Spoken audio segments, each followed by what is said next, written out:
കോൺഗ്രസിൻ്റെ സ്ഥാനങ്ങളിലേക്ക് തിരഞ്ഞെടുപ്പ് നടത്തി കഴിഞ്ഞപ്പോൾ നമ്മുടെ കെ മുരളീധരൻ അദ്ദേഹം ഒരാളെ പേര് നിശ്ചയിച്ചിരുന്നു.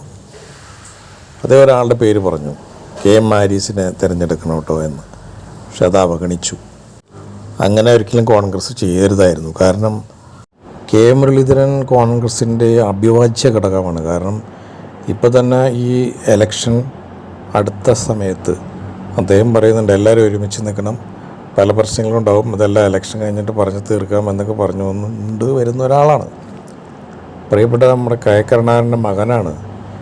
എല്ലാ സ്ഥലത്തും പോസിറ്റീവായിട്ട് സംസാരിക്കുന്ന ആളും എന്തിനും ഏതിനും മുന്നിട്ട് കോൺഗ്രസിൻ്റെ മുന്നിട്ട് നിന്ന് കാര്യങ്ങൾ പ്രവർത്തിക്കുകയും ജനങ്ങൾക്കെല്ലാം ഇഷ്ടപ്പെട്ടൊരു നേതാവാണ് മുരളീധരൻ.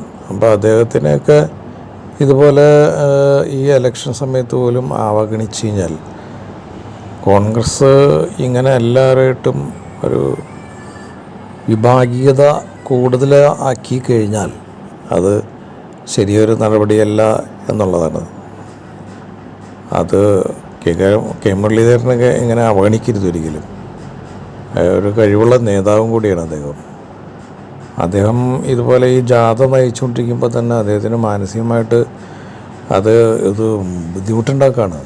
ഇങ്ങനെയുള്ള പ്രവർത്തനങ്ങൾ ഉണ്ടാകുമ്പോൾ അദ്ദേഹത്തിന് ശാന്തമായിട്ട് സന്തോഷമായിട്ട് നയിക്കാൻ പോലും പറ്റാത്ത ഒരവസ്ഥയിലേക്ക് എത്തി. അപ്പം ഇങ്ങനെയൊക്കെയുള്ള കാര്യങ്ങളൊക്കെ കോൺഗ്രസ് ചെയ്യുന്നത് വളരെ തെറ്റായ കാര്യം തന്നെയാണ്. എന്തുകൊണ്ടാണ് കോൺഗ്രസ്സിൽ ഈ നേതാക്കളൊക്കെ ഇങ്ങനെ പ്രവർത്തിക്കുന്നത് എന്ന അത്ഭുതത്തോടുകൂടി കോൺഗ്രസിൻ്റെ കൂടെയുള്ള സാധാരണ ജനങ്ങൾ ശ്രദ്ധിക്കുകയാണ്, അല്ലെങ്കിൽ ആശ്ചര്യപ്പെടുകയാണ്.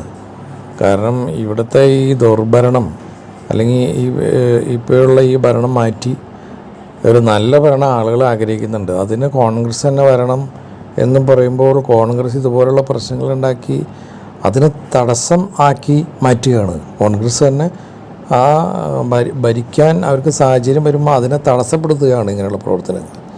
അതെന്താണ് ഇങ്ങനെയൊക്കെ ചെയ്യുന്നത്? ജനങ്ങൾ ശ്രദ്ധിക്കുന്നില്ലേ നിങ്ങൾ?